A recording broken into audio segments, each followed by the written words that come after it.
is like no place else. Wait, you can't recycle the bag. You have to throw it away. Proper recycling keeps it that way for everyone.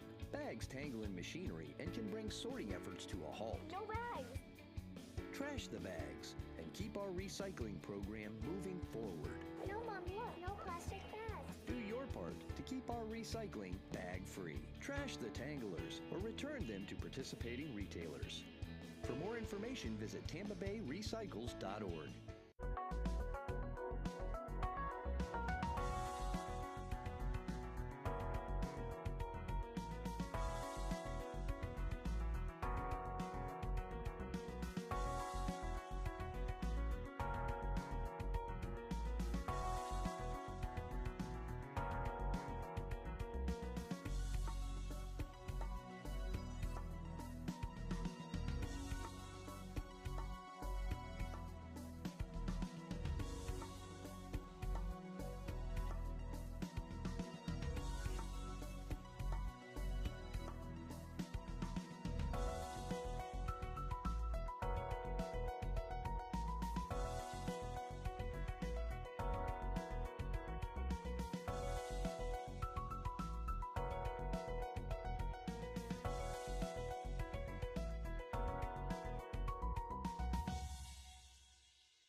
Good morning and welcome to Hillsborough Transportation Planning Organization, a meeting.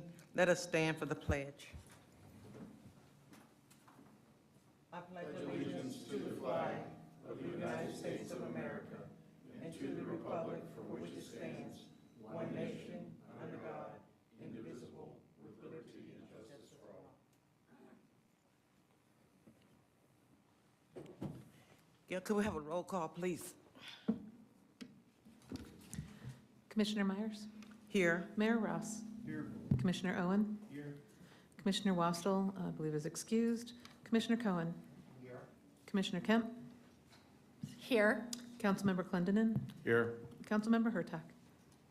Councilmember Maniscalco? Mayor Here. Kilton? Here. Board Member Vaughn?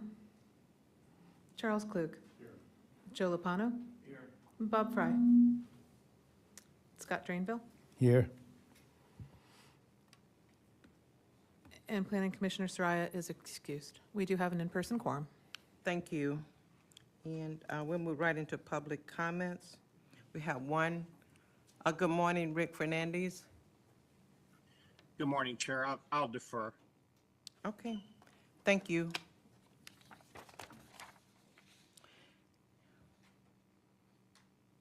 Now we'll move to our consent agenda. Harmony McGee. Good morning.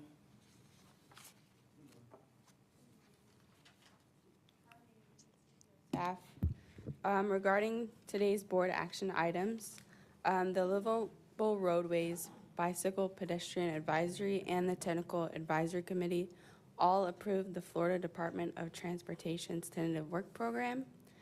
Additionally, the Livable Roadways, Bicycle Pedestrian Advisory, and the Technical Advisory Committee also approved the 2050 Plan Needs Assessment for Congestion Management and Crash Mitigation.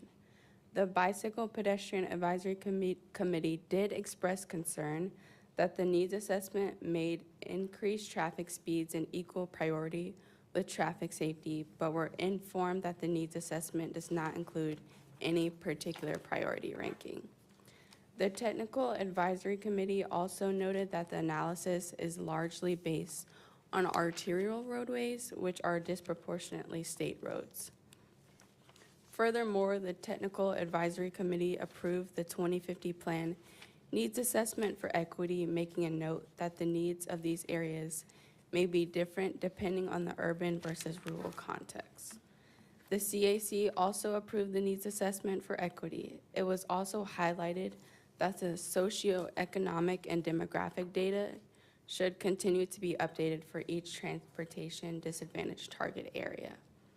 The Transportation Disadvantage Coordinating Board received the presentations for all of the action items listed, but were unable to take action due to not meeting quorum, and no additional comments were provided. Comments were received via social media, mostly in response to the comprehensive plan update and the design awards. However, one transportation comment was received by Sarah on Twitter, suggesting a need for 21st century light rail to the airport, not 20th century trolleys. This concludes my report. Thank you, thank you. We're going to go back and approve our minutes. Could we have a motion? So moved. Second. Second. We have a motion and a second for approval of the minutes. All in favor, say aye. Aye. Do we have any opposers? Thank you. Okay, the consent agenda. Is that going to be Mahogany again? She's going to, either Johnny? Good morning, board members. This morning on the consent agenda, we have one item, which is an agreement with USF College of Public Health. This TPO voted to approve receiving funds from the EPA for an air quality grant in the amount of $500,000. This agreement that we're asking for your approval today would allow us to spend that money. So the first $36,000 will go to the USF College of Public Health to hire some student workers to work with the communities to install air quality monitoring devices. When those devices begin collecting the data, they will collect it, analyze, and produce a report. The $36,000 will be distributed in 3 quarterly payments of $12,000, and we're seeking your approval to allow us to execute that agreement. Move consent agenda. We have a motion and a second to move consent agenda. All in favor, say aye. Aye. Any opposes? That motion is carried. Excuse me, Chair. Rick Fernandez has his hand raised. Okay. Rick Fernandez, go ahead, please. Yes, Chair, I'm sorry, I may have confused the situation when I deferred on public comment. I do have a CAC Chair's report to give, which would ordinarily follow that part of the agenda. So whenever that can be fit in, I'd appreciate it. No, we can fit it in now. Go ahead and share your comments with us, please. Thank you. Okay. Thank you. And again, I apologize if I confused the issue. Before I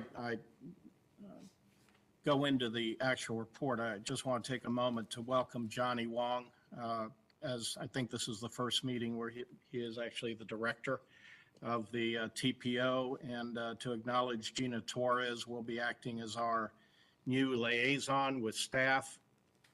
We've been working with both of these fine folks for a long time, and we look forward certainly to working with them in the future. Johnny, congratulations again. My name again is Rick Fernandez. I do have the privilege of chairing your Citizens Advisory Committee, and this is my report following our committee meeting on November 1st of 2023. We convened as is usual at 6 p.m., adjourned shortly after 8 p.m. We met the in-person quorum requirements with 11 CAC members in attendance and 5 attending virtually. The CAC was presented with 2 action items at the November 1st meeting, the first being the Suncoast Transportation Planning Alliance, or STPA, for those of you who enjoy acronyms, regional priorities for major projects.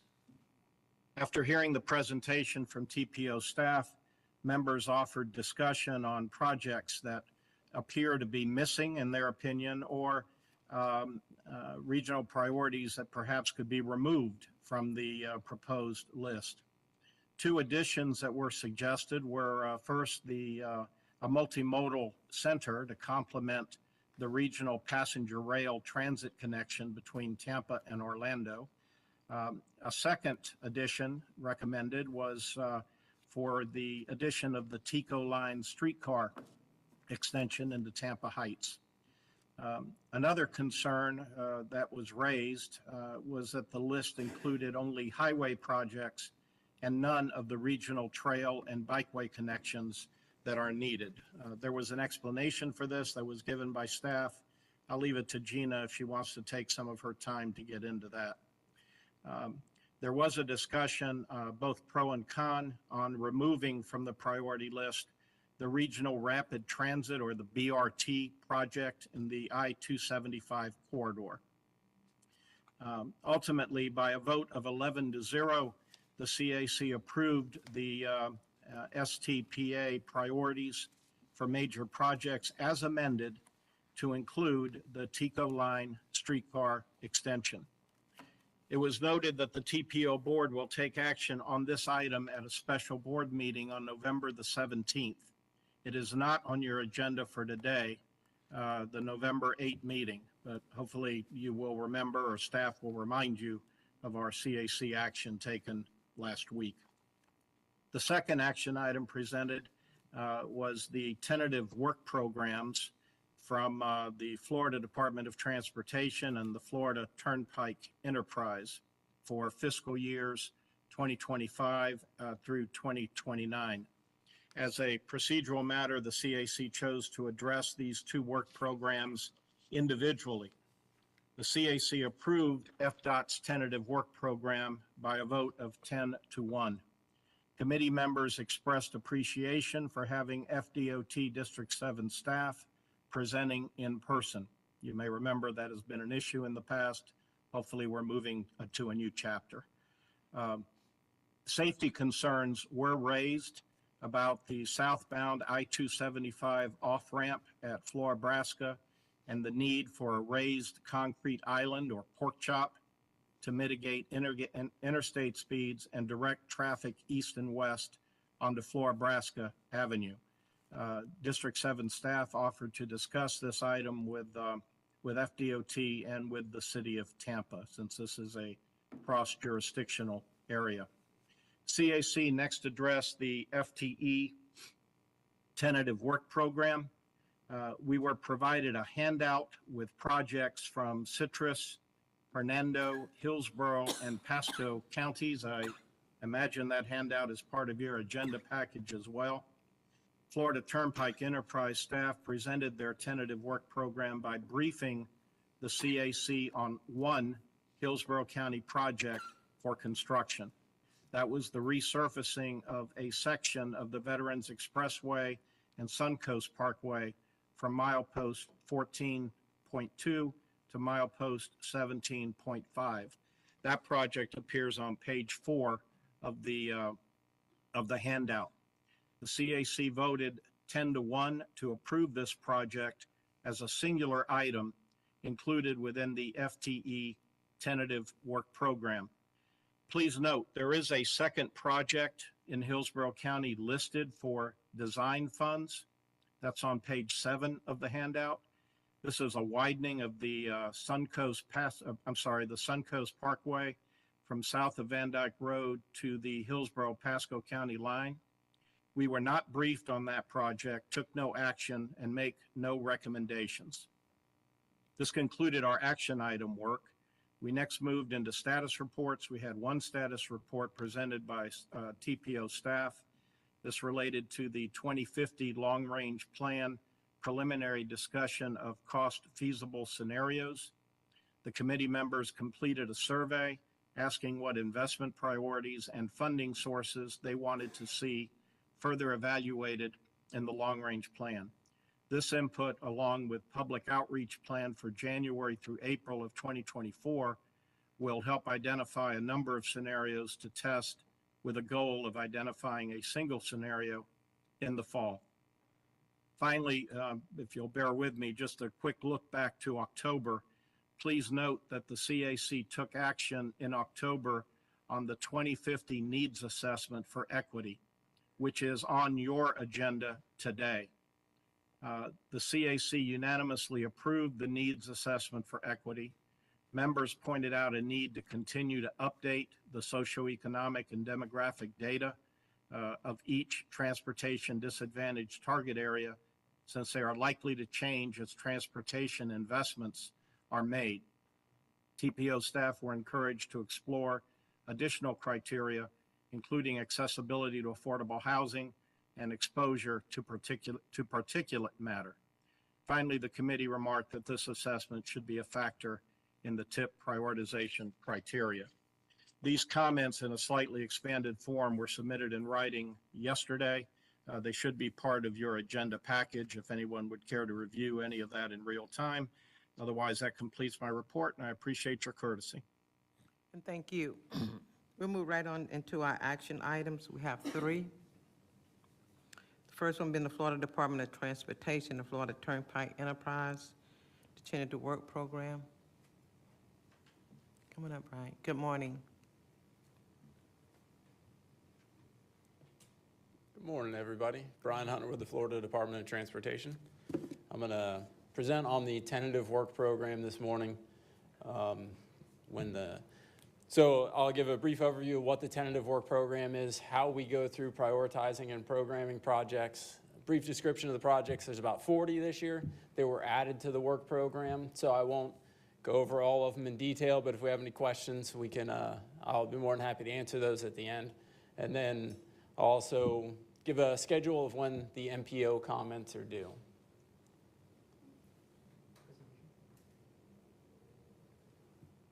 And do I control that up here? Or? You can just ask for next. All right. So next slide, please. So the tentative work program is a 5-year plan, which is basically what the department's going to do from fiscal year 25 to 29. Currently, we're operating in our 24 through 28 work program, which is the adopted work program. When the fiscal year changes, we need to have a new 5th year, which is where we tend to program most of our new projects in the tentative work program. We also do some adjustments to projects as they are existing. If costs went up or down, we do those adjustments, and then where we can, we squeeze in projects in each of the fiscal year. So The work program includes all of our modal partner projects that we're going to participate in, whether that's at the seaport, airport, or with the transit agency, as well as every phase of transportation projects. So all the way from planning, right-of-way design, construction, and maintenance as well, depending on the facility. You can go to like slide 9 or 10. There's a whole bunch of slides that have some animation in there that tend not to show up too well, but so we are in the process of updating our work program. That'll be the 25 through 29. Once we submit that to the legislature and it gets signed by the governor, that becomes the adopted work program on July 1st of 2024, and we'll be working in the fiscal year 25 timeframe. Next slide, please. So the way that we program our funding is based on 3 different priorities. We preserve our existing program, which I talked about a little bit earlier, where if costs went up or down, we make sure that we accommodate those. We also fund the next phase of projects. So if we have right-of-way funded in, let's say, fiscal year 27, then we would fund construction in 29. And then our third thing is to add new projects. Next slide, please.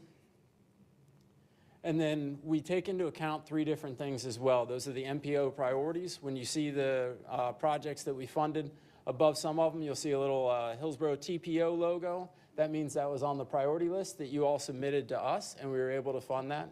We also work with the regional priorities that we get from the TMA and the SCTPA. And then we have our FDOT and CIS priorities as well. Next slide, please.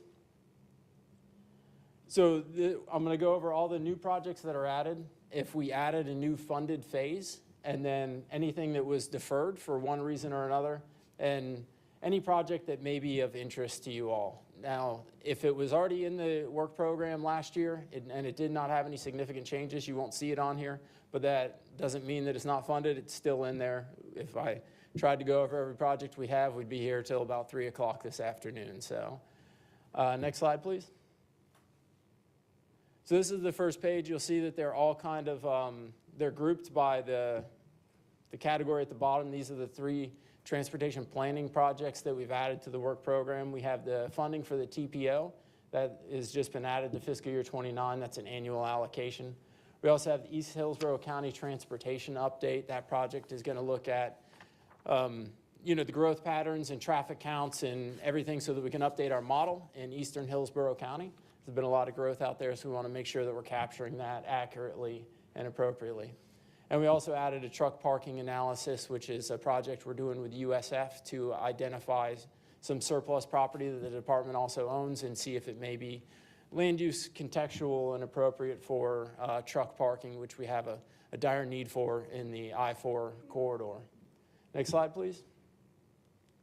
These are the transit projects that we have. We added 2 different capital improvement projects. One is Hart's bus stop capital repairs, as well as bus replacements. Both of these are TPO priority projects. Next slide. These are operational improvements. We have an intersection at Fletcher and 15th. That is a county project, as well as 2 interchange improvements. One is Gibsonton Drive at I-75. That's adding the right-of-way, and that's in an inner year of fiscal year 25.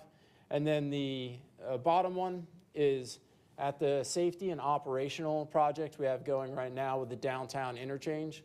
When we put those projects out there as a design build, we ask the winning designer and contractor to come up with ideas to further the goals of that project. So this one is a safety and operational project. And so what they've noticed is that when you make that southbound to eastbound movement onto I-4, and if you want to get on the crosstown connector, you have to move over 3 or 4 lanes. So this will add an auxiliary lane to a new flyover ramp that will remove that weaving movement and make it a lot safer operations out there.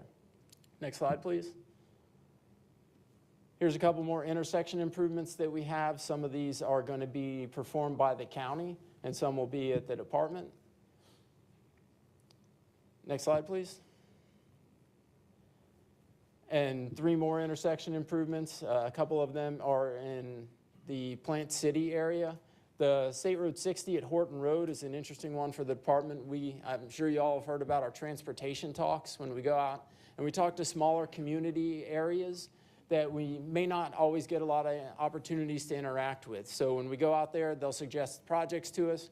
We take those back, we look and see if it's feasible or not. And so this one is Horton Road, which is south of Plant City along State Road 60. The community down there was crossing Horton Road to access services, and they asked for a traffic light. And so we were able to look at that, determine it was feasible and needed down there, so we've added design to 27 and right-of-way in 29, and hope to have construction funded right after that. And then the last one is US 301 at Palm River Road and intersection improvement. Next slide, please. These projects are along the interstate. One is we advanced construction to this year for auxiliary lanes on I-75. We did drop a couple of projects. One is the I-275, I-75 collector distributor roads up near the County Line Road, as well as State Road 60 from east or Valrico to Dover Road. We dropped that from the work program at the request of the county. Next slide, please. These were also dropped from the work program, I-4 at Orient Road to I-75 auxiliary lanes. We dropped the right-of-way from the work program. And the next two were dropped at the request of the county as well. They have some other plans, and we're just trying to make everything line up a little bit better. Next slide, please. And these were, one was dropped from the work program, and one was deferred back 2 years to fiscal year 27. That's Palm River Road at US 41 50th Street. Next slide, please. Here are two complete streets projects that we have out there, what we call urban corridor improvement projects. One is McDill Avenue from Kennedy Boulevard to Main Street. That's on the Hillsborough TPO priority list, as is Tampa Street.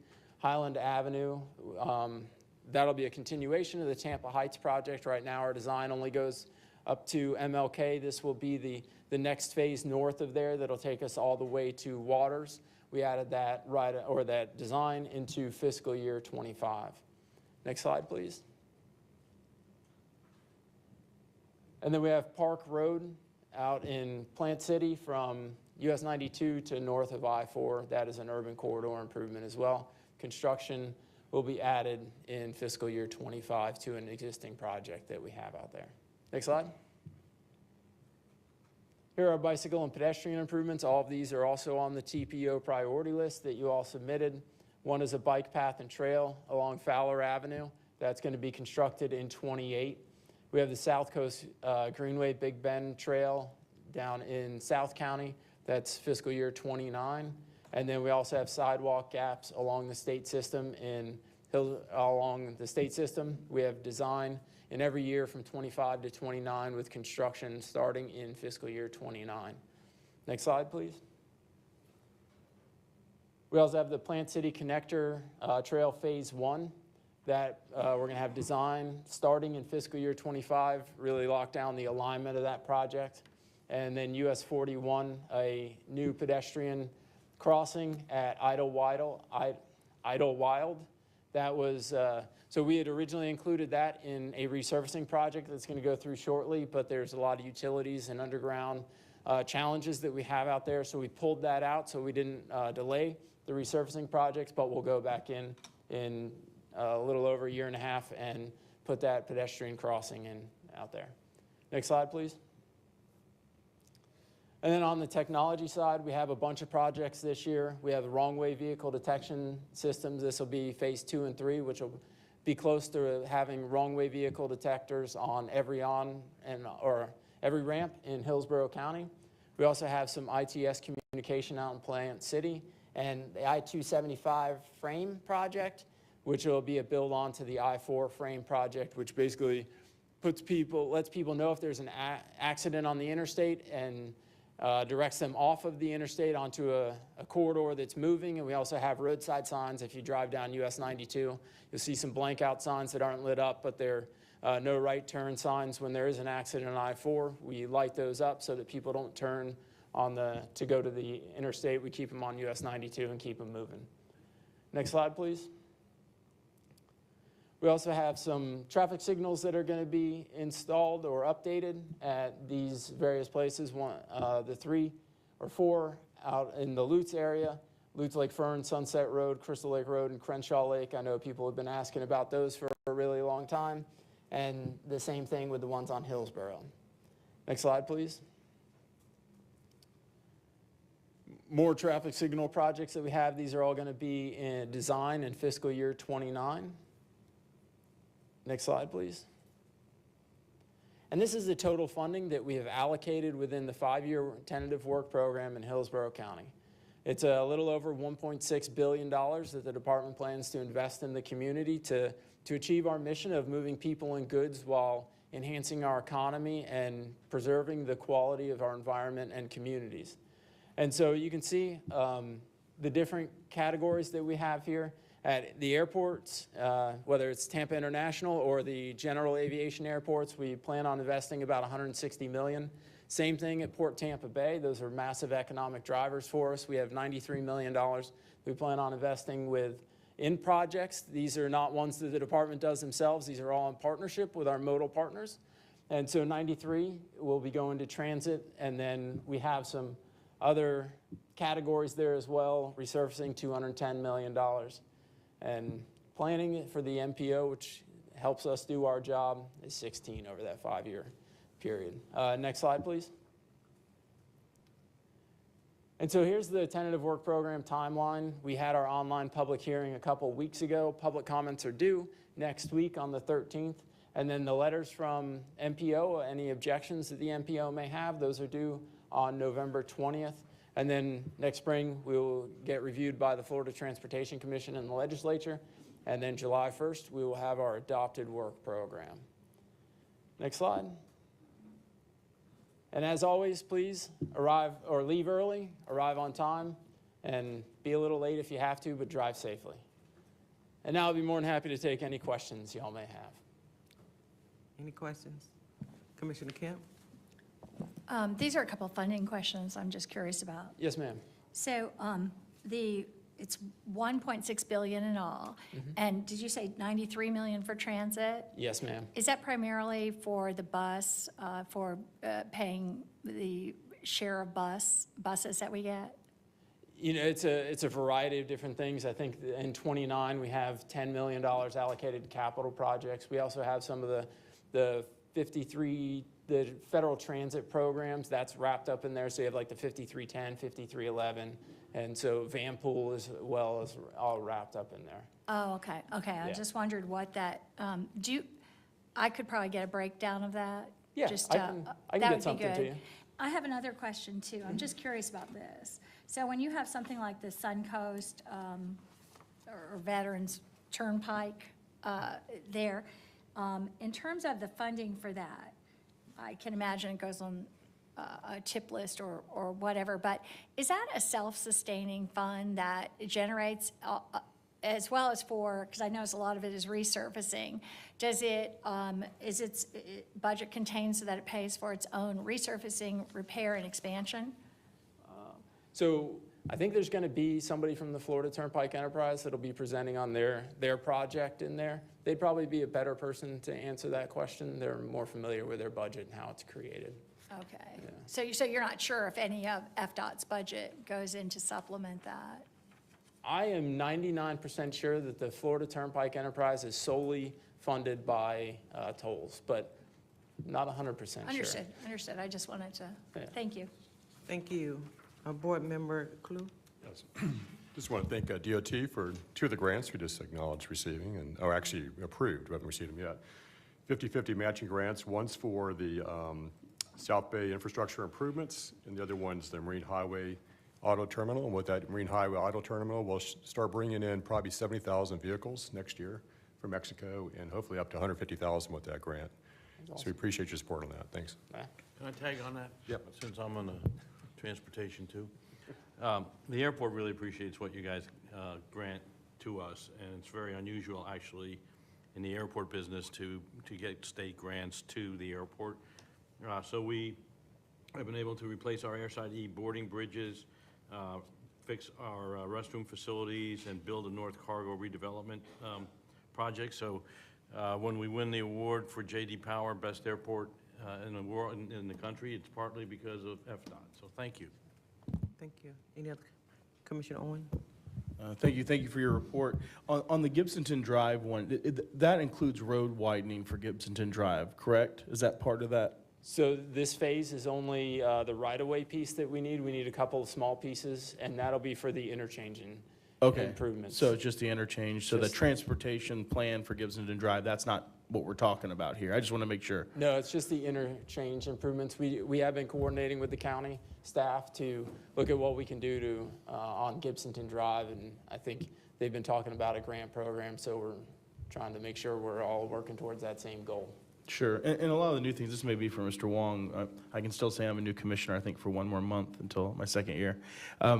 So like the projects that we've added, like, for example, the bypass from Manatee to South County possibility, would this possibly be updated next year, or how does that work if that becomes more of a priority? So the first step would be to evaluate that as part of the long-range plan, major projects needs assessment. If the TPO board and the community decide that they would like to add that to the long-range plan, it will be added in there as a project for us to go after. When the county works to develop that project, then it would be the county to request adding it to our transportation improvement program. So there are a couple steps that need to take place before that type of project would move forward. But ultimately, it'll be the county submitting that request to the TPO, and then as part of our TIP production cycle in June, after the LRTP is adopted in 2024, whenever that project's submitted to the TIP, this board will again vote to add it to the TIP priority list. Great, thank you for that clarification. And on the some of the ones the projects that were canceled, you kind of mentioned that it was communication from the county to you. Yeah. When you say communication from the county, because there's people here on this board that are kind of the county, how does that work? How does that process? Are you communicating with folks in certain departments, or is it board we regularly action? communicate with the engineering and planning folks as well, just to make sure that everything's lined up. And sometimes we have those where it needs to move back a year, in a year, those types of things, and that's the case on these. Okay, so those aren't necessarily, I thought you meant the projects were canceled. You're meaning they're pushed back, or? They're currently deferred out of the work program. Okay. And if we need to move them back in, we will. We have, those are grant programs that we have, county incentive grant program, what we call SIGP. And so it wasn't lining up currently. We had already previously funded it, but it was no longer lining up with the needs of the county.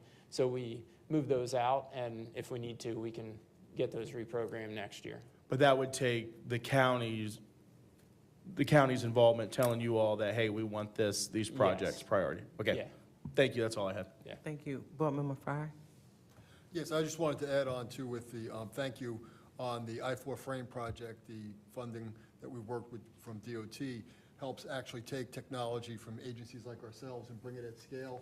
So we will actually be having a roadway that connects from downtown Tampa all the way through Orlando. So that was a part of those things. Thank you very much. Thank you. Okay, it's your Hurtak. Okay, Councilwoman Hurtak. Thank you. And thank you for this report. I think most of us got a presentation beforehand to kind of dive in and understand this. I know it's probably a little bit of work, but in the future, I would really love to prevent the kind of confusion that I think some of us are having. If there's a way that you could combine it with the 5-year plan, just as an appendix, so that we can kind of see where these new projects or projects that are be taken out reside comparatively. I think for me, that would be very helpful. Yeah, we can definitely submit that when we submit the list of highlights to the MPO, or TPO, we can definitely include the package that includes the entire work program for the county.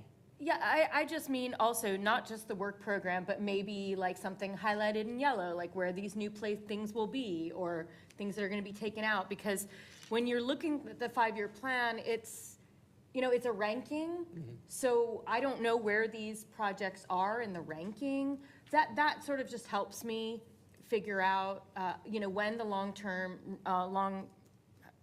when the 5-year plan comes forward and back to us, just enables me to understand a little bit more where it is. So I can see Justin coming up.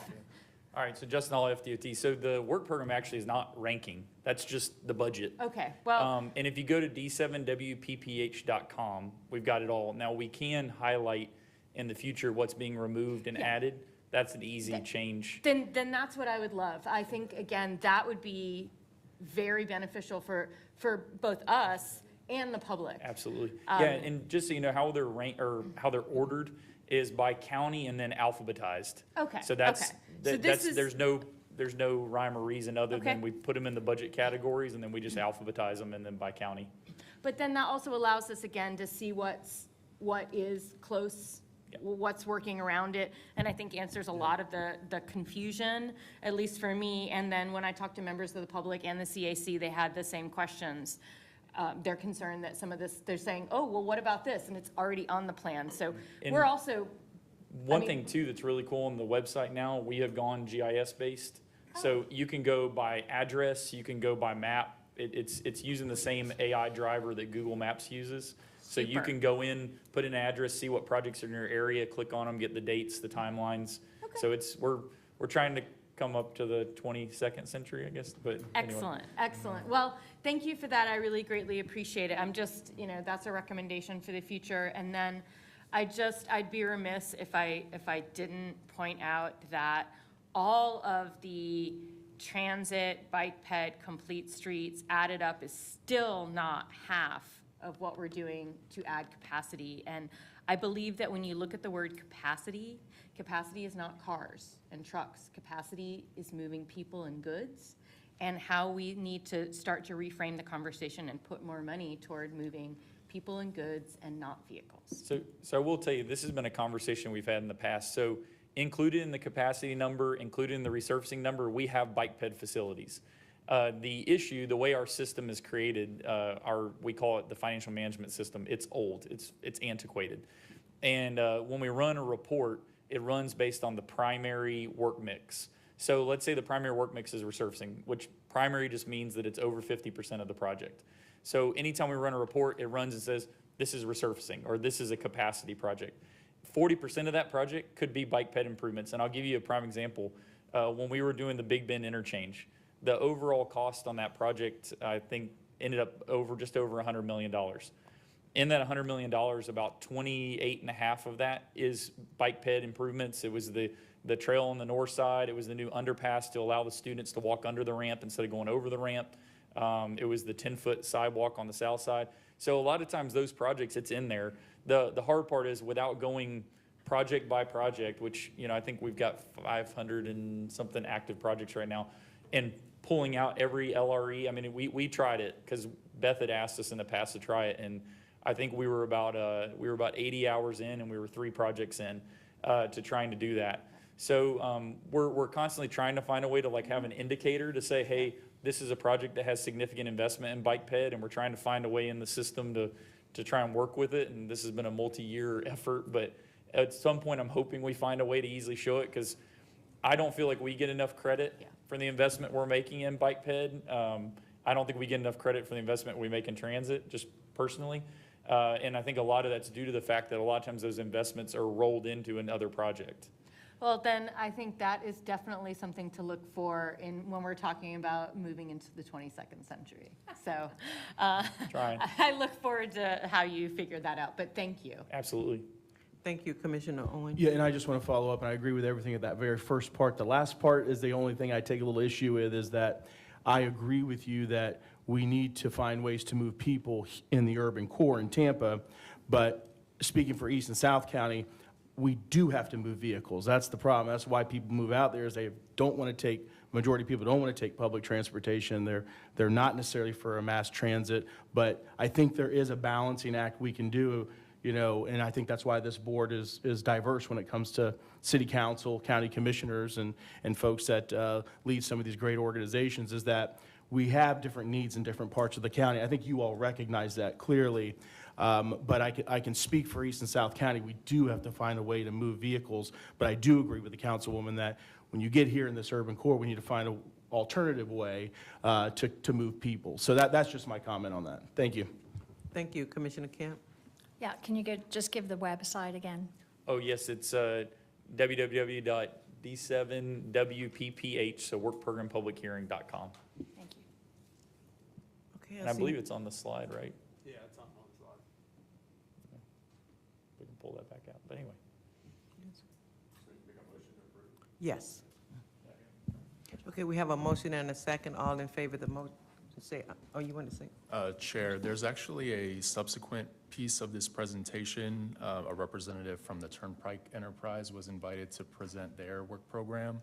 And then the action for this item specific to both DOT and Turnpike is to approve the letter of comment. Okay, so we'll take off So three. Okay, we then. should have another presenter in the room.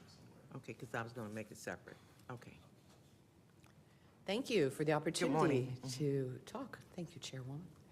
We have a presentation, and our first slide shows a piece of the veterans. I'm sure that'll be coming up on the screen soon. I'm grateful to get some of your time just to educate about the Florida's Turnpike Enterprise. It is as if we are the seventh additional, the 8th district in FDOT. However, the Florida statutes do give some other requirements of the entity Florida's Turnpike Enterprise. As we go forward, we're proposing to fund $15 million in that resurfacing project, and we have some minor projects as well, some lighting issues, lighting upgrades, et cetera, and safety initiatives are included. So on our next slide, we like to highlight the fact that as a part of FDOT, the enterprise does consider these 5 pillars. Very important to FDOT. It's called the DOT Compass. When we build our work program, we look at safety primarily. We're looking at the resiliency of our network of roadways. We do support a robust supply chain and find technology and workforce development are critical aspects to what we do, yet you'll see communities is at the core. All that we do focuses and builds around our communities. Thank you for next slide. Our mission and vision as well is on the screen. This is how we do try to help meet our state's growing transportation needs. Our mission also is, and vision is to ensure value to the customers that choose to drive on toll roads in Florida. We protect investors that may have purchased the bonds that we use to build some of our large projects. And so we do manage our system in a business-like manner. Doing this, we provide customer-oriented, environmentally sound, and user-financed facilities are how we fund our projects with toll revenue. So on slide 4, we're going to show a limited access facility in York County. A little map highlights the Veterans Expressway / Suncoast Parkway, State Road 589, 16 miles there, and the I-4 connector of half a mile. We're in actually 6 of the 7 districts and in 20 different counties in Florida.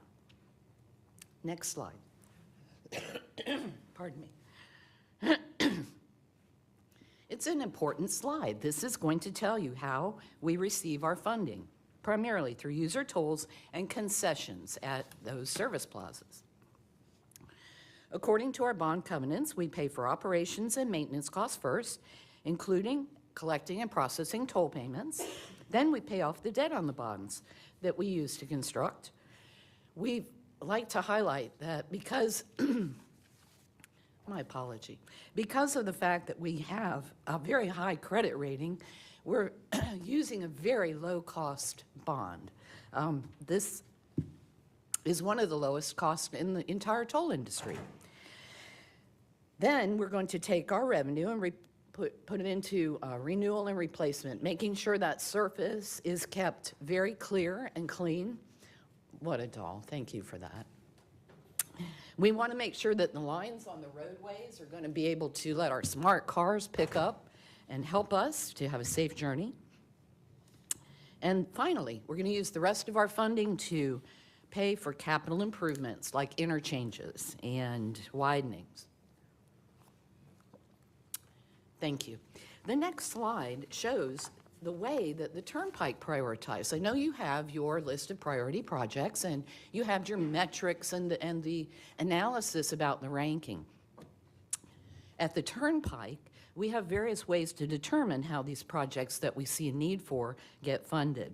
All of our projects have to demonstrate that transportation need, and that's how we prioritize accordingly.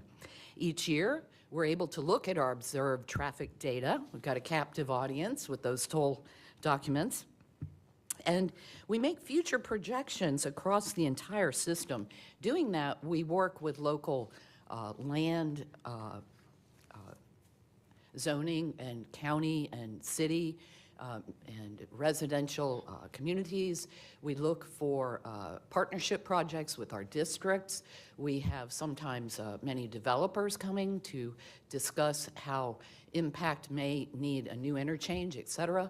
Always we're looking for that economic feasibility. We still have to analyze the environmental impact. And of course, stakeholder input. We look at that opportunity every step throughout our development process.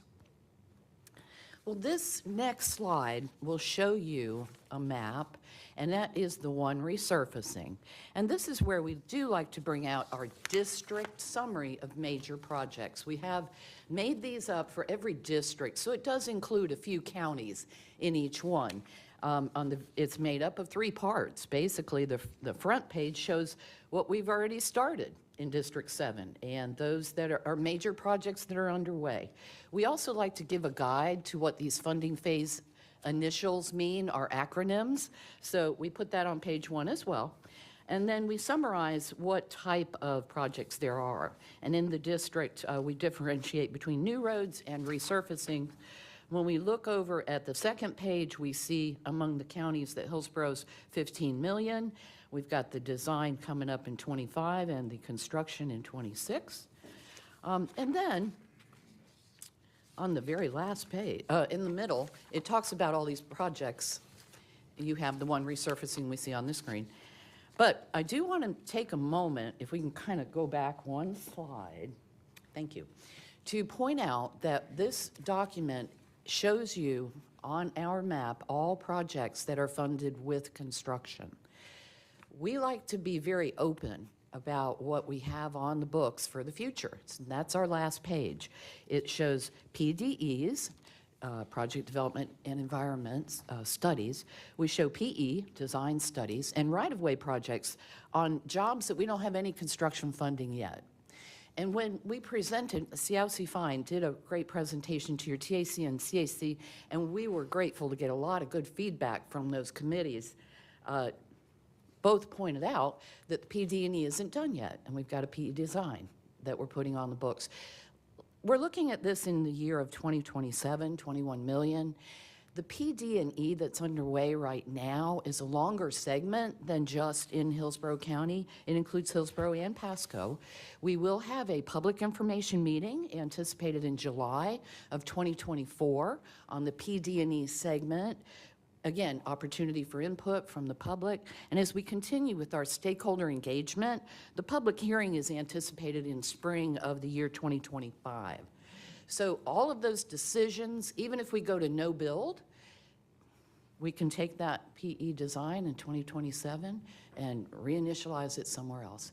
This just takes a look at the possibility of the widening in your county for those 4.5 miles, putting it a placeholder out there for a design study based on the dependence of the PDE that's being wrapped up now. I hope that's an attempt at a good explanation for why you're seeing those. Our very last slide is our safety moment, and in our high-speed roadway, we are able to watch the traffic. We've got people 24 hours a day. That's their job. They look for places that we can help a stranded motorist or an accident. We deploy the road rangers, the FHP. We recommend people use START 347 instead of getting out of the car. It's been very tragic at times with folks trying to maintain their own flat tire. Please let our road rangers come help you. Any questions that may come up, I'd be happy to answer them. And I thank you again for your time. Thank you. Commissioner Kemp? Thank you. I guess the most surprising thing I did not understand, I guess that connector, the Leroy Selman connector from I-4 to Leroy Selman is a Florida Turnpike Enterprise project. I'm not sure what I should, veterans or? The veterans, we did also, yes, veterans, we had a concept of through lanes, and just, I think this is a good opportunity to make the comment that when you see a through lane on a turnpike facility such as veterans, this does not charge any additional toll. So the entrance on a general toll will give you a ride. You can choose to take a longer trip with the ingress egress that we're planning on the managed lane called a through lane there. But that's a distinction between how many times you'll see an express lane that relies on time of day pricing or congestion management pricing.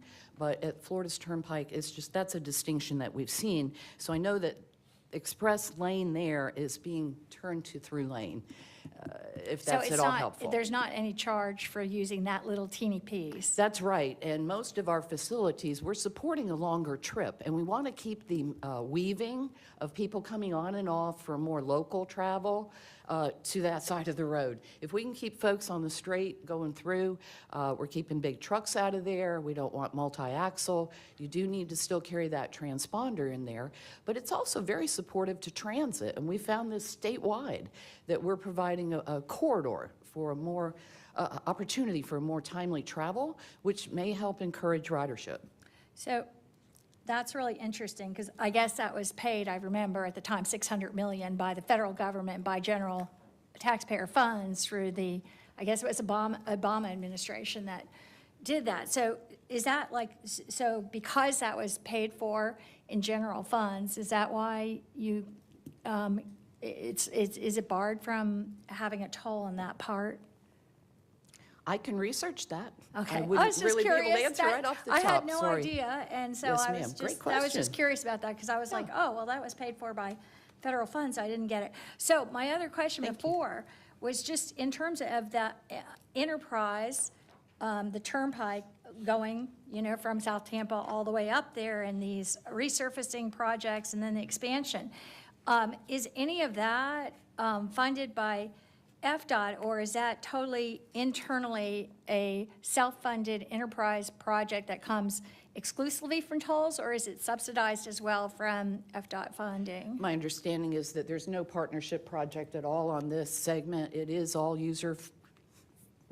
toll revenue, user financed for those expansion projects. Currently at 4 lanes, looking at going to 8 to relieve congestion. And then my other question is, I know that for I don't know how many years, there's been a, as you mentioned, dynamic toll lane set aside right here near the south part that's never been activated. So are there any plans to activate that, or is that just going to? I don't believe there is, but I will again double check on that fact for you. Okay. There's nothing in any turnpike facility that will charge additional toll to take the longer supported trip in what we're calling through lanes. Okay. Okay, thank you. Yes, ma'am. Thank you. I don't see anyone else with questions, so we'll have the last presenter on a TPO letter of comment. Thank you. Good morning. Good morning, Vishaka Shivaraman, TPO staff. Thank you for FDOT and FTE to present their tentative work programs this morning. I just wanted to bring up the slide, but before that, I just wanted to, the purpose why I'm here is to have the letter of comment, and I just wanted to highlight some of the points from that. The TPO staff have reviewed the work program projects from the FDOT and the FTE, and we do not have any objections. This has also been presented to the other committees, as you heard today, and the FDOT has encouraged public to present their public comments at the website, which will be taken into consideration. First of all, we begin by thanking both of them, and also for FDOT for funding 16 of our priority projects that were on our last year's TIP priority list.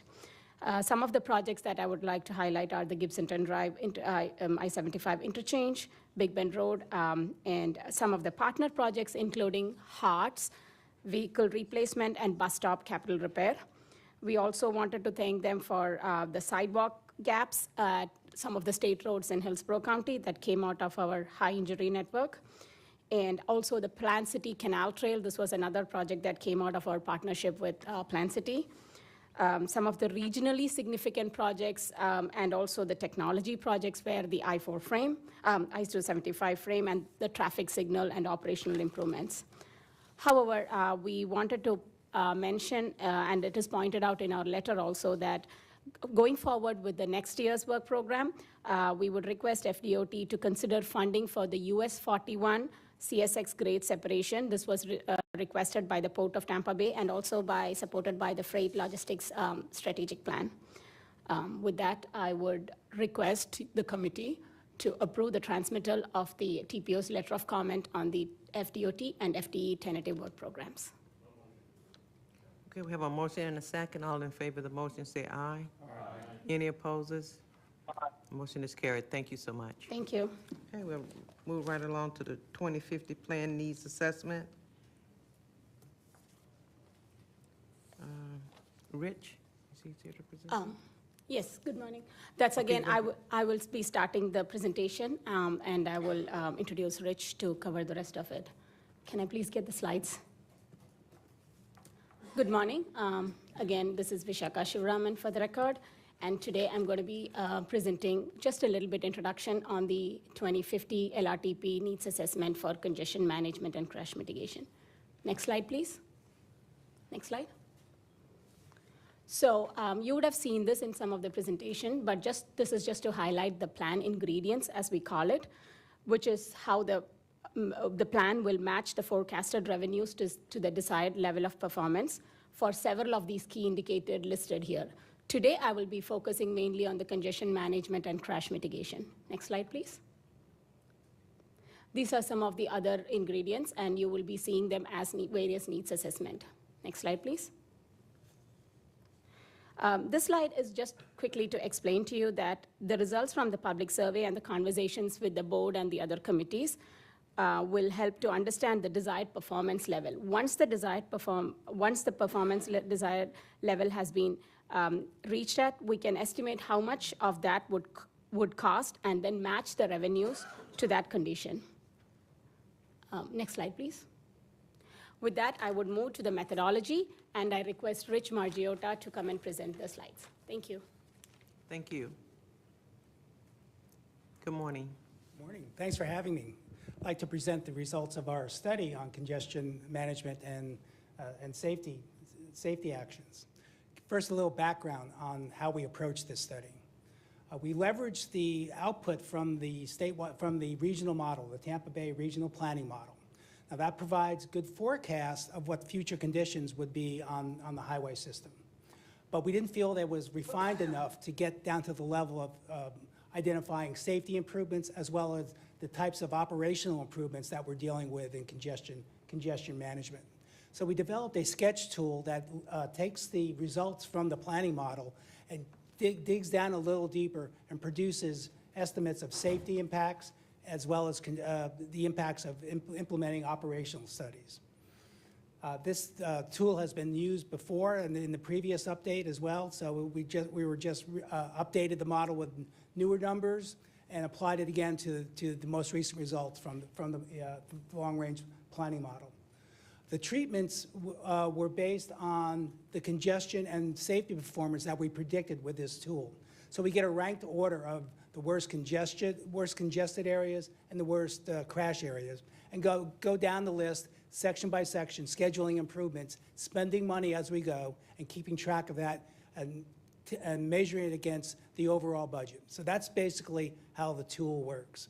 Takes the output from the model, gets down into the weeds in terms of safety and congestion, develops a range of performance measures, predicts what the impacts would be of implementing treatments on those individual roadway sections. The treatments, as we'll talk about in a second, were vetted with local government in terms of the types of strategies that we would use, but a little bit more of that in a second. Next slide, please. First, some background on our performance measures that we use. Travel time reliability has become a very important performance measure for congestion in the profession. So let me give you an idea what this really is all about. If you're a commuter, you travel to work, you know that some days are better than others. You may encounter high demand on certain days, Fridays, for example. You may encounter crashes or work zones, or especially inclement weather in this area, thunderstorms as well as hurricanes. All these things conspire to make your travel inconsistent from day to day. So reliability is measuring that inconsistency over the course of a year. So on any given day, you may have a level of congestion, but it may not relate to what you're going to experience the next day. And all our measures for reliability try to capture that level of inconsistency or variability in travel times. The analogy I like to use is with weather and climate. Weather happens on any given day. Climate is weather over time. Same here. Congestion happens on any given day. Reliability is congestion over time. So it's the cumulative effect of all these disruptive events, as well as the normal travel in terms of the physical characteristics of the roadway, producing this level of inconsistent travel over the course of a year. Next slide. So to conduct the analysis, we identified 2 funding scenarios, and the first scenario we call trend, which represents the most realistic estimate of our funding over the course of the next 25, 30 years, at $24 million a year earmarked for congestion management strategies. The treatments here under this first scenario range from ramp metering and part-time hard shoulder use on freeways to advanced technology to get real-time traffic adaptive signal control on arterials. Basically, the application of technology in both of these applications. These are normally considered as part of transportation systems management and operations in our profession, which is something less than adding new physical capacity, but applying technology and other techniques to problems. Next slide. The second scenario we're calling performance, which is a doubling of the potential of the annual funding for congestion management strategies, representing if we had a doubling of the money. We're not sure that this is realistic, but we wanted to set an upper bound for what is actually possible with these types of improvements. You see the doubling of the annual budget to $48 million, and we added a few types of strategies to the wheelhouse here. We added traffic incident management on freeways to the other 2 strategies, and on arterials we added left turn lanes the addition of left turn lanes as a treatment on those those roadways. So the way this works, again, as I mentioned, we go down the list of worst sections. We apply these strategies, keep track of the benefits, and keep track of the cost. And then when we're out of money, we stop. Next slide, please. So here are some of the results for the congestion management treatments. Again, these are just focused on the transportation systems management and operation strategies that we just saw. Under the miles improved, we go from let's look at the divided arterial, for example. We actually were able to program treatments on 147 miles in both cases. Under collectors, you can see the number goes up quite a bit. Because we have more money, collectors generally have less congestion, so we're able to, under the higher funding scenario, we get down to actually improving a bunch of collectors as well in the mix. The peak delay reduction is very interesting. You can see under collectors, as we get to that high level, we get a much greater percentage of delay reduction for those roadways. Likewise, on interstates and freeways, as we go from 49 miles to more than a doubling of miles covered by those strategies, we get a very dramatic improvement in peak hour delay reduction. Next slide.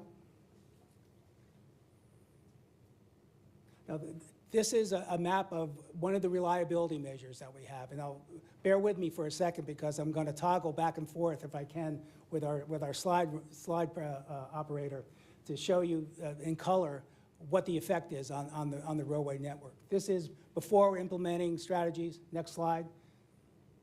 And you see here the colors are lighter. So what we're doing here is not necessarily eliminating congestion totally with these strategies. We are reducing the level of congestion. So the peak hour delay reduction is, these are relatively minor strategies in the mix. They're not like adding, producing or improving new interchanges or adding additional lanes. These are minor improvements, but they're low cost. So they have this effect of reducing the level of congestion throughout the region. Next slide. In the crash mitigation scenarios, we also have what we call a trend, a probable future, as well as the ideal future and performance, roughly the same annual budgets. This is the bundle of safety strategies that we considered in the mix. Bike lanes, intersection lighting, and so forth. So these were deployed on deficient sections as a bundle. Next slide. And here are some of the results. Now, some of these strategies are target individual crash types, like bike lanes affect only bike crashes, pedestrian treatments affect only pedestrian crashes. But these are the results that we got, a pretty significant impact in terms of safety by deploying these strategies as a bundle over the next 25 to 30 years. This slide, please. And here's an example of the level of crash reductions that are possible with this bundle of improvements and this level of funding under the this happens to be the performance level, the idealized or a moonshot level of funding, a higher level of funding. But you can see it's spread throughout the region, tends to be concentrated on the major roadways, but there's also significant improvements on the lower class roadways as well. Next slide. So in summary, what we found with this analysis was major advances in both congestion mitigation and safety improvement by investing in these types of strategies over the next 25 to 30 years to reduce both congestion and improve safety. And you can see the numbers here. They're pretty dramatic. Again, it rests on the fact that we have this money available to make the investments, and we can deploy those strategies in combination, so we get a synergy effect. Next slide. So the recommended action for the board is to approve the draft plan that we've produced as part of the overall long-range transportation plan. Okay. Thank you, Commissioner Kemp. Thank you. So we didn't, in our packets, have all these slides and everything, but I had several questions about it. One, I would just, first of all, this doesn't apply to the interstates and things like that, where that's our number one crash and fatality issues, just like Yes, for safety, yes, we did not cover freeways. And I'd just like to say, too, it just, from all my experience on the roadways, and I'd say from people who drive a lot of other roadways in Hillsborough County, they can get to places fine at lower speeds, but what really is what happens is one accident, and that's it. You know, either they, as someone put it to me yesterday, you either arrive a half hour early or a half hour late. And it's that when that accident occurs at the roadway. So that seems to be by far the number one issue that we have. But right here, you're talking about two types of mitigation, right? Ramp metering and then as well, the hard shoulder use On on freeways, freeways. yes, Those are for the two things you're talking about to Yes. do all this, which all sounds great at low cost, but one thing I commented on was the fact that in my 7 years here, I can tell you, because I've been waiting for it to get some presentation on it, but we've never had a ramp metering presentation.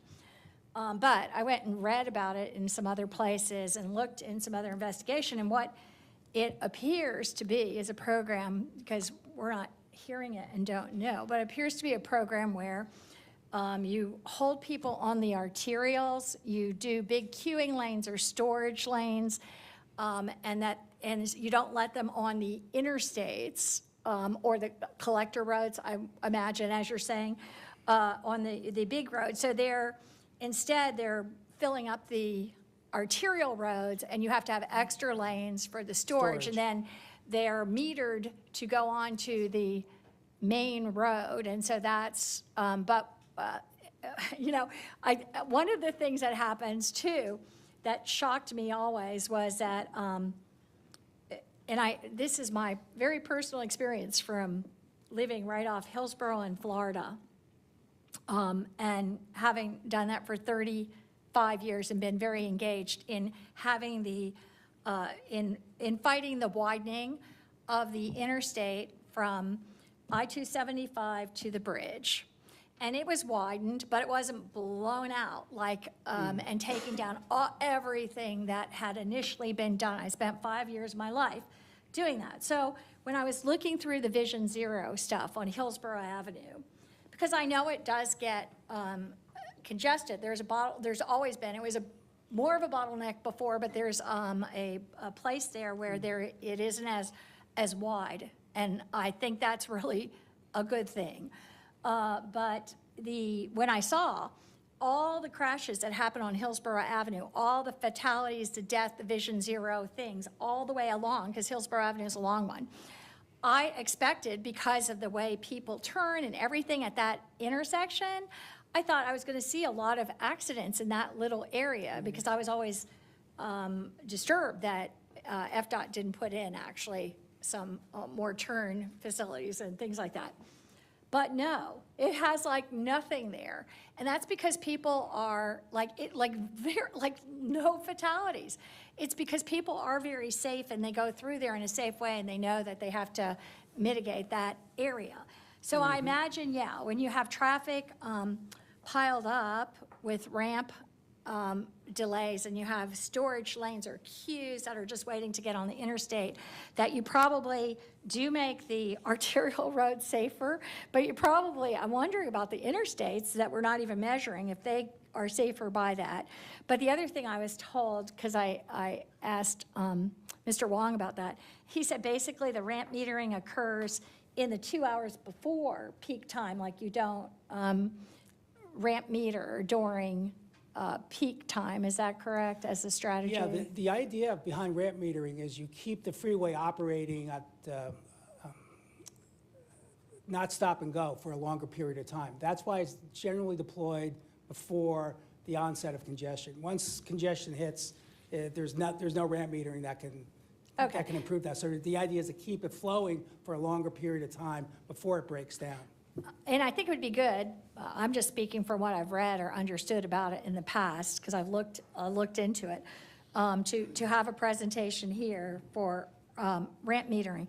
Then also I was taken aback by the second, or had concerns with regards to the second mitigation strategy, which was hard shoulder use on freeways. So first of all, I've only read about that with regards to transit, where I have a lot of questions about that, and a lot of, it has lots of limitations and questions about, in fact, in terms of its effectiveness, like the fact that they really, from my readings of it, where they've used it, unless the traffic goes under 25 miles an hour, they don't get onto the hard shoulders as a way, and then they can only go up to 25 miles an hour on the hard shoulders, because you would think that that's true, because that's the same place that you pull over cars from accidents or if people have problems. So you don't want them going really fast and then hitting a car that's on the hard shoulder.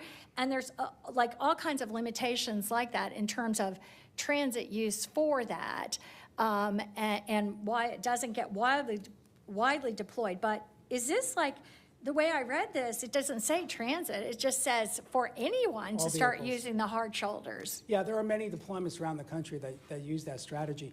You have to have a usable shoulder. It has to be wide enough, it has to be at least 10 feet, and it's got to be structurally sound in order for this to happen.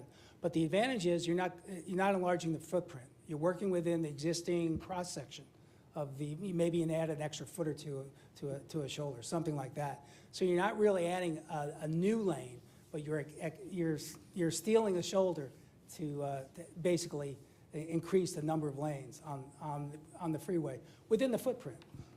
So again, I would say that I would like a specific presentation to understand this, because what I don't understand, so do you only open them during peak hours? Do you only open them when the traffic is congested, when there's an accident? What do you do? Like how, I still don't understand any of that. In most of the deployments that I've seen and evaluated, there are gantries that control the lane opening and closing. So you get a red X or a green arrow or yellow arrow to indicate whether that shoulder is open for that particular time. You only use it when congestion is on set. And then even after that, you can close it if you need to manage an incident, for example. So it's dynamically controlled. It's not open all the time. It's not open even on fixed times. The way it's deployed currently with new technology is with lane control. So it is used. Now, there are other things you have to take into effect. You want to make sure you're not creating a bottleneck downstream where that shoulder lane ends and vehicles have to merge again. So there you are again, basically with another on-ramp. So you've got to, from a design perspective, you've got to control for that. But we didn't get down to that level in our planning study. These would be used on interstates? Yes. Okay. Freeways Okay. only. And, thank Okay. you for, I think we could use a presentation on that too, because I'm not sure we've ever really had any kind of presentation on that. And but then we wouldn't be, this doesn't necessarily apply to the crashes or safety issues. You would use that on interstates, but then we wouldn't be tracking the crashes or safety issues on interstates because this isn't addressing that, correct? There's always going to be safety implications whenever you make a change. The data that I've seen show a very small change in crashes one way or the other once the shoulders are implemented.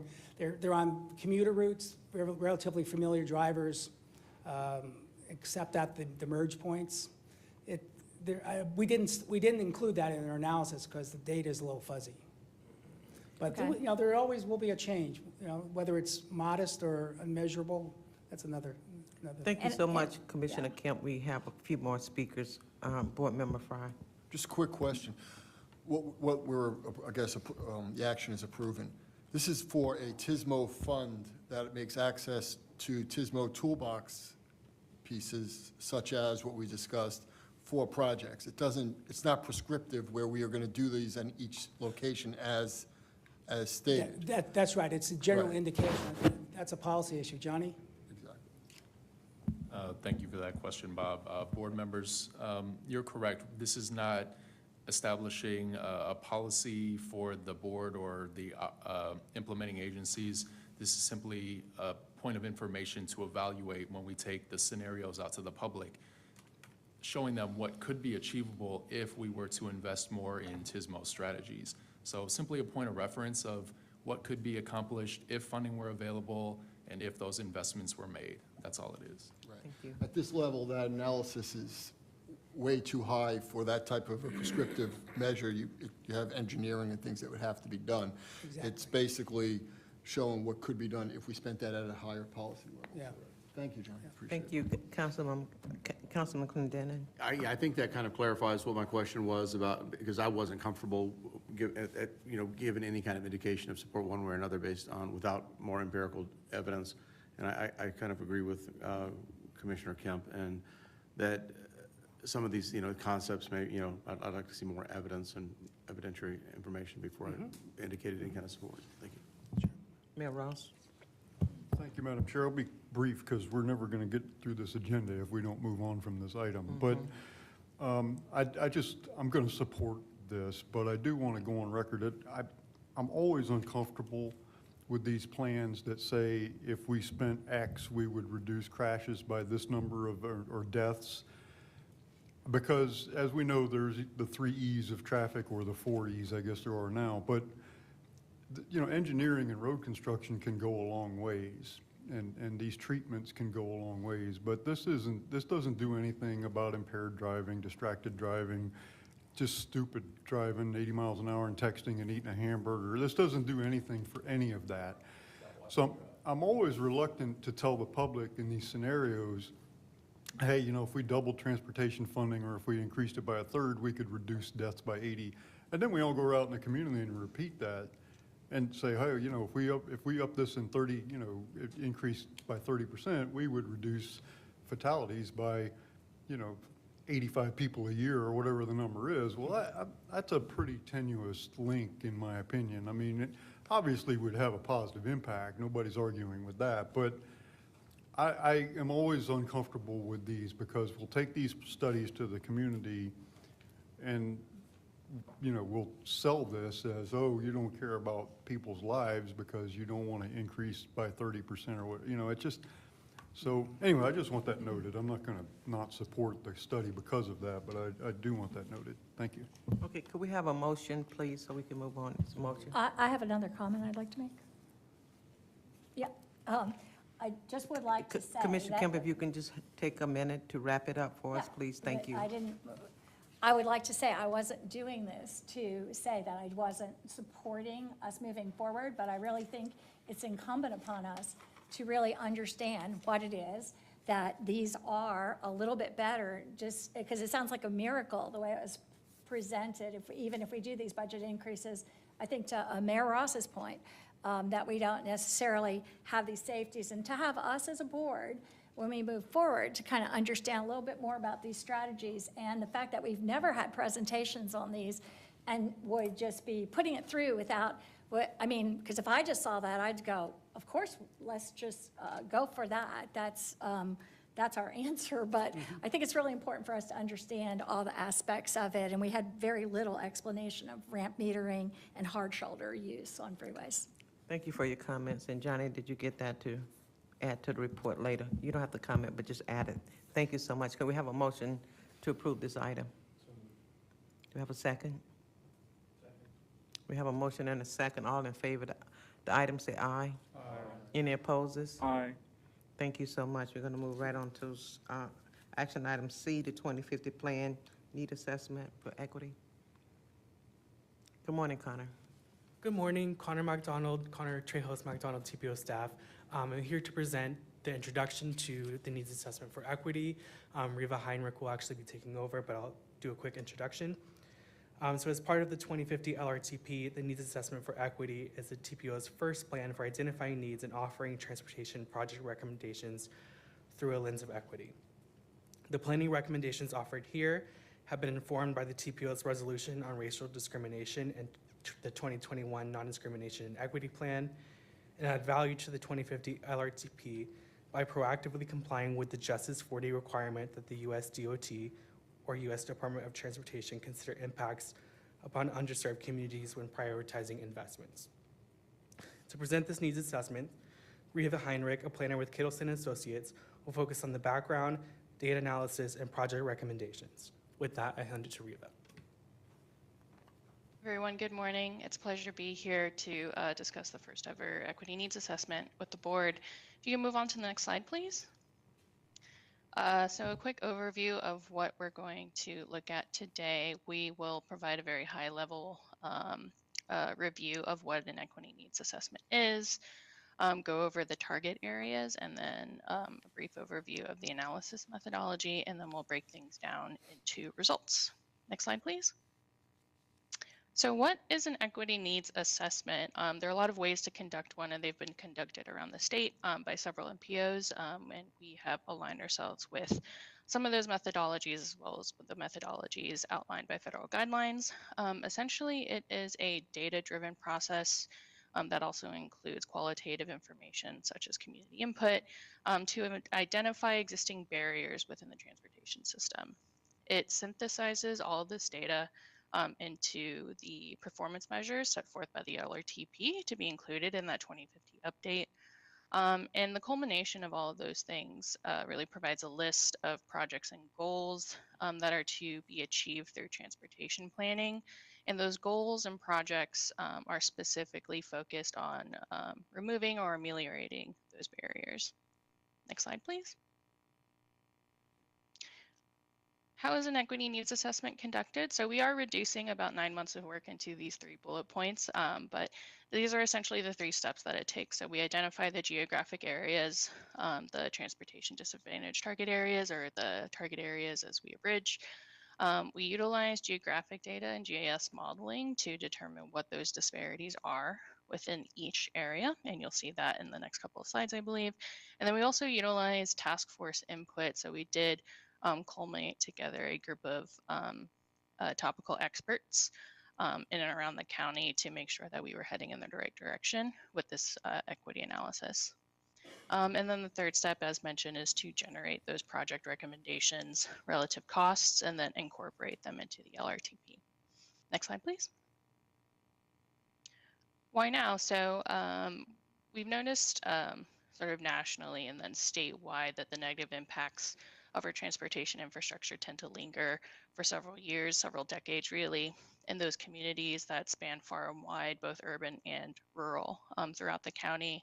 And they will continue to affect those communities throughout the course of the next several years without that type of mitigation that we're talking about in this needs assessment.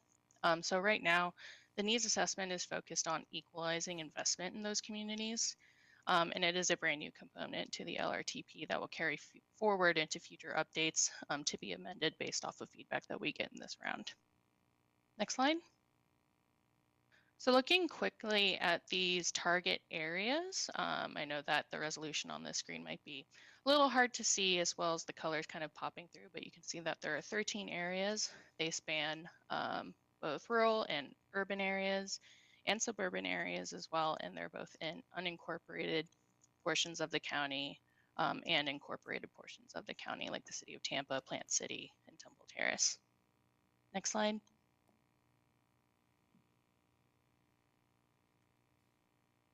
Excellent.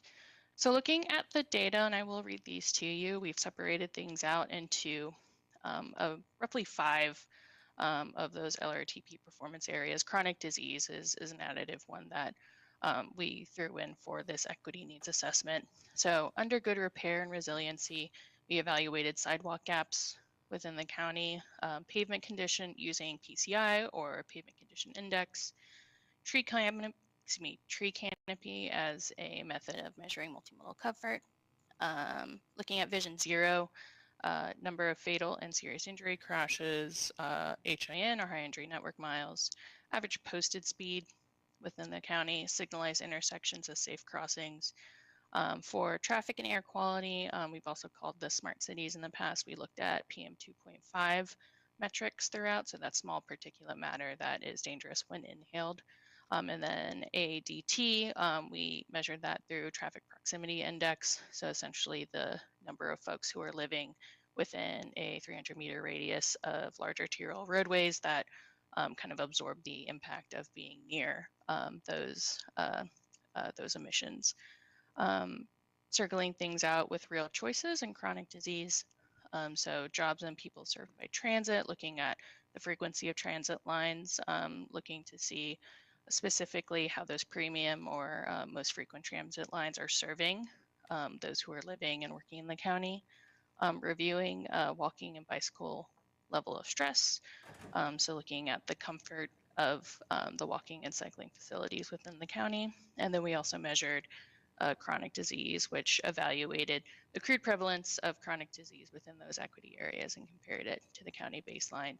And on that note, the baseline that we use to measure all of these metrics is what we measured for the total county. And then you'll see in the results how that compares across those equity areas. Next slide, please. And here we are at those results. So we did not display, just for the sake of time, individual results for each of those data sets that we mentioned previously.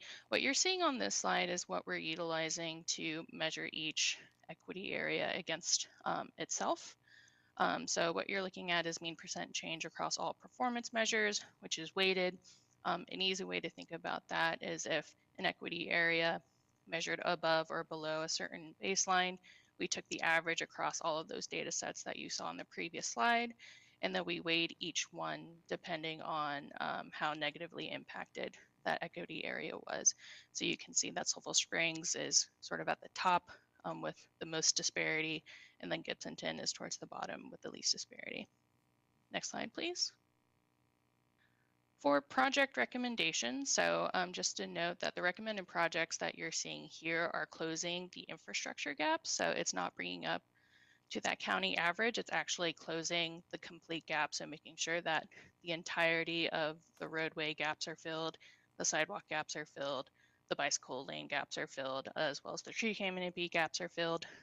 These were project buckets were selected based off of what we could linearly put in the ground, and then you'll see some qualitative information in the next slide. But all of this sort of culminates into roughly 1,300 miles of projects and totaling nearly $1 billion in infrastructure investments. Next slide, please. With that, so when we weren't able to evaluate which projects that we could physically suggest in terms of linear length, we did recommend studies. So you're looking at corridor safety studies to address those safety issues within the target areas, evaluation of healthcare access as well. We've also added a few provisions to look at affordable housing access in the final report. Looking at transit improvements for those underserved areas. So we noticed when we went in and looked at that Real Choices data that there were a lot of areas that did not have transit service or they had low frequency transit service. Also the evaluation of trail studies as well to improve the cycle and pedestrian comfortability within the county. And then we also added, not on this slide, but within the final report, information related to tire particulate and brake dust data to supplement the information related to PM 2.5 for the smart cities metric. Next slide, please. So this has a pretty short history, but we've gotten unanimous approval from the TAC and the CAC. And I believe the next slide is our final slide. So I hope I've left enough time for questions and commentary. Thank you. Thank you, Mayor Ross. Thank you, Madam Chair. I'd like to move approval. We have a motion and a second. All in favor say aye. Any opposes? Aye. That motion is carried. We go right into the Executive Director's report. Johnny, thank you so much. We appreciate your leadership and look forward to working with you. Go ahead now. Well, thank you, Chair. Thank you, Board. I'll be very brief. During the previous TPO meeting, I heard that there were some conversations about the 2024 meeting calendar preferences. Specifically, you all had a very brief conversation about the TPO Board and the role of the Policy Committee, specifically their role in meeting to discuss issues of regional significance, specifically the merger. Having this board issue policy direction to the TMA reps may better allow them to represent our board's preferences at those regional meetings.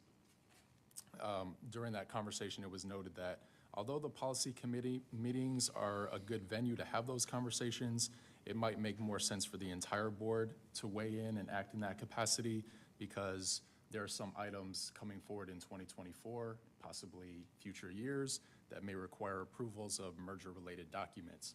Specifically, there will be votes at some point about how to proceed with that merger conversation.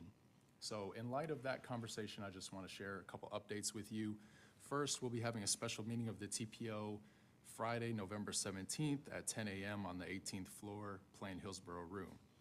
That meeting's agenda is going to include topics of regional significance, including a presentation on how trails planning is coordinated both within and across county boundaries.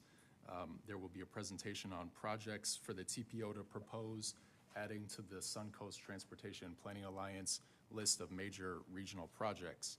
And then lastly, and most importantly, we'll be seeking your approval of the regional merger report, which has to be delivered to the Florida legislature by the end of the year to allow us to be compliant with the law that was passed. Second, we're drafting our 2024 meeting calendar now, which will be presented to you all at the December board meeting. I'm still seeking some guidance from you all about what the role of the policy committee meeting is. There was a suggestion, again, to have the full board meet periodically to discuss merger issues rather than the policy committee. That would allow the full board to take action, and then that would require the TPO board to meet twice in some months, and that would maybe allow us to expedite that conversation rather than having the policy committee weigh in and then having to once again take those same questions to the full board. So today I'm wondering if I can get kind of like a straw poll to see if there are any objections to having the full board meet at 10 a.m. on the first Tuesday of February, May, September, and November, which would allow that board to vote on items requiring the board to, issue policy decisions on regional action items. The reason why I selected February, May, September, and November are because those are months in which we have a TMA meeting. Well, the first Tuesday in May is a BOCC land use meeting, Yeah. so that's not going to work. And I would just like, go ahead, Councilwoman. I would just, if you could just email that to all of us, I believe we could probably come back in November after having a look at our calendars. I can't commit to anything right now, but I'm happy to look at it. Okay, thank you, Councilwoman. On a related note, there's a questionnaire in front of you, and it was also included in the packet. Next month, we'll also be soliciting committee appointments and committee assignments. I wanted to have this conversation regarding the calendar and the committee assignments at the same time, because there is definitely a time commitment required for the folks who are representing this board at the TMA. Potentially 2 TPO board meetings in some months, as well as there may be instances where some additional homework is done on merger-related documents requiring action. So I have that questionnaire out there. It's really to gauge your interest in whether you'd like to serve in those capacities. That vote will again be next month. Commissioner Coyne, thank you. Say the months again that you're proposing that you want to do this. Yes, I will, Commissioner. February, May, September, and December. Those are the 4 months in which the TMA meets, and these meetings would be scheduled maybe a week to 10 days ahead of that TMA meeting so that our board can first react to any action items, and then the TMA reps will know exactly where we stand when they go speak to that regional body. I would just suggest to you in May that you maybe move it to the second Tuesday because of the BOCC conflict. All right, will do. We'll cross-reference that with all the meeting calendars. Thank you. Yeah, that's what I was going to suggest. Okay. Any other comments? That's it? That is it for me. Okay, thank you. Chair. Any old business? Any new business, Mayor Ross? Thank you, Madam Chair. First of all, I'd like to congratulate a couple people, Dr. Wong on your first official week in the new role, and also Scott Drainville for his official appointment into a job he's been doing for a while, but it's official now. So we'll look forward to working with continuing to work with both of you. So I do have a question, Dr. Wong. I don't want to put you on the spot, but can you talk briefly about what role does this body have in the Brightline project? Or do we have one? And if we do, what is it? Yeah, this body certainly plays a role. In order for the Brightline project to move forward, it would need to be added to the long-range plan. It would also need to be consistent with our transportation improvement program. The Brightline concept is already on the Suncoast Transportation Planning Alliance list of major regional projects. It's on that list because it was requested by Pinellas, and then that regional body voted to approve it. We have never sought a specific policy direction from the TPO board, and that's something I would like to clarify at the November 17th meeting, whether you all support the project. There are few details available, so we'll really be asking you to step out on a limb and ask whether or not you support the concept, which might allow Brightline to start to have conversations with the implementing agencies about where the station is located, how would services connect to that location, and things like that. Well, that's the reason I asked, because I've been reading in the paper this morning. I don't know if anybody from the TPO is involved in the field trip on Monday, and Mayor Castor's announcement yesterday that I read in the paper that they've already said where the station's going, and just left me wondering, where's the TPO in all of this? Are we in this, or is this just a Tampa thing? Mayor, we have been involved in those conversations. It's been a while since we received an update from anyone at Brightline. In light of the field trip and some of the information that was disclosed at that meeting, I think it might be a good time to invite them back. Maybe in January or February, we can see if they'd send a speaker to give us an update on where they stand. Was the TPO involved in the field trip? I believe that Commissioner Kemp, I can let them speak for themselves, I suppose. If you like, the Tampa Bay Partnership put it together, and as I understand it, what they had told me, that they invited everyone from this board, from Hart's board, all the county commissioners, all the city councilors. That's what I was told. I accepted the invitation and went, as well as Commissioner Myers. And I think the two of us and Councilwoman Gwen Henderson from the city council and the mayor were there. But as I understand, that there was a widespread invitation. And so. Airport, yes. And Melissa Zodita. She was Yeah, there well, as there were a lot of other, but I'm Yes. saying elected officials. That's all I was mentioning. I had done it with the Florida Association of Counties about 6 months ago. Folk at it.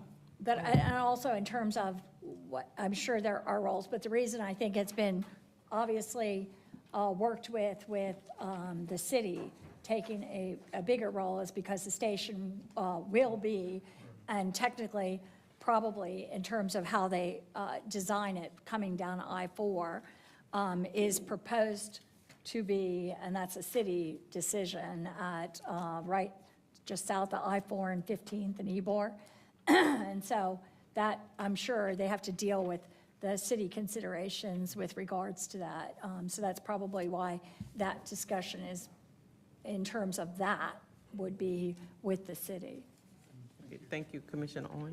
Yeah, and if Brightline's coming, I think one of the things that a lot of my constituents, and I think people in Hillsborough County want to know is, it's a public-private funding source.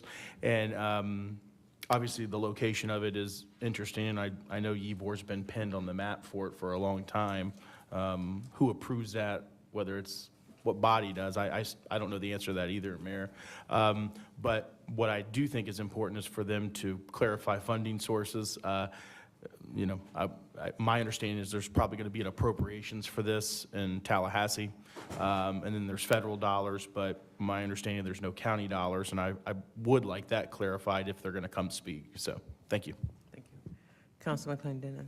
It just, the information that I have, because I'm transportation chair on the city council, I've been involved in a lot of the discussions, and because it's, mostly private with some public components to it, they've been working on, ideas of land acquisition and what's actually available, and then the problem with staging it off of I-4 and transitioning it into the urban corridor. There's just very, very few options that is fiscally, available to them. So that's where they've narrowed down to the location in Tampa, which I think fits. It's not necessarily the most perfect for the city of Tampa, but it's balancing everything out. It's kind of equal. I don't know if it was as widespread, the invitation, if it was more targeted for this particular one for some, because again, Well, I'm not sure that even all the people on city council. all I know is Bemitra Right. of the Tampa Bay Partnership Right. actually specifically told me that. Right, yeah. So yeah. at least she But I know they're going to plan other fact-finding trips in the future. I know so they've been working well with electeds to try to formulate this, and, you know, hopefully this will, along with other transportation plans and goals, it'll all work out to kind of, you know, kickstart these programs together. Thank you. Thank you. And I'd just like to add, when I was talking with the Bright House rep, they said the final stop is going to be over at Amtrak. That's what I was told on Monday. So, okay.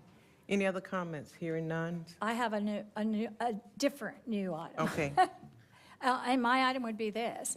I guess I would like to have something brought back in the form of resolution, and this is actually a good tee-up to this. Because, you know, I had gone to the Road Brightline actually I wrote it down as well. I was writing it back on my own dime. You know, it's going to be a number of years before a connection's made, because it still has to be made through Orlando is a big thing. And then once it gets to I-4, then it can come here and drop in. That's like the easier part of it. However, we do, as I said it at the 3 commission meeting on Monday, we do have, and as I was reminded on Facebook, we do have Amtrak that goes every single day from Tampa to Miami, and it takes about 5 hours, and it has very few stops. It does that every single day and comes back every single day. But just one trip there and back isn't a great opportunity for people to really use it. I also understand it has delays on and is maybe not as reliable. In contrast, going from Orlando to Miami right now, it's 15 trips a day, you know, by Brightline. So in lieu of that, I would like to, because they're beefing up Amtrak with subsidies throughout the country in these investments, and I'd like us to put forward, I don't know how else to do this, because I've asked about it in several cases, and maybe we can do it at the county commission, we can do it elsewhere, is to have us put forward a formal ask through whatever to look at subsidizing and having more robust service, maybe for the next decade, for however long, with Amtrak, as particularly to Orlando, even though it doesn't make a connection right there with Brightline or anything, but to see what we can do about that as a body, as a group. And I would really like us to maybe get a presentation of some sort here, and something like a letter we could write to the FTA, the administration, Congresswoman Castor, other entities about supporting moving forward with that in the meantime. Thank you, Commissioner Kemp. Yeah, as someone who's been a frequent, I've taken that Amtrak trip between Tampa and Miami frequently, and I'll say that the problem with that service, one, it's the end of a line that comes from the northeast.